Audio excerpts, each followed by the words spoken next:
Kerja keras pemerintah Kota Palembang dan pemerintah Provinsi Sumatera Selatan untuk menggerakkan masyarakat agar mau menggunakan LRT sudah cukup baik. Alex Nurdin, anggota DPR RI yang mencoba LRT, mengaku terkesan dengan antusias masyarakat yang ingin mencoba LRT.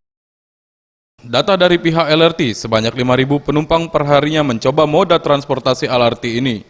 Jumlah ini akan naik 2 kali lipat di akhir pekan.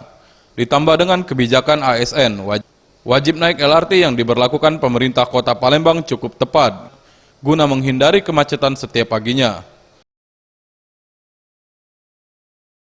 Kewajiban pemerintah itu memberikan subsidi layanan angkutan dimanapun seperti pelan-pelan.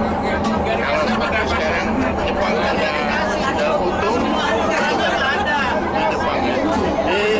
Kita ini mulai lama-lama subsidinya bisa dikurangi. Sementara itu, Sinta, salah satu penumpang LRT, menyatakan dari segi pelayanan sudah cukup memuaskan. Ditambah dengan harga tiket yang cukup terjangkau, membuatnya memilih LRT sebagai transportasi utama untuk bekerja. Gerbongnya ya perlu ditambahin, mungkin tambah 1 atau 2 lagi. Gerbong ya. Tim Liputan, Sriwijaya TV.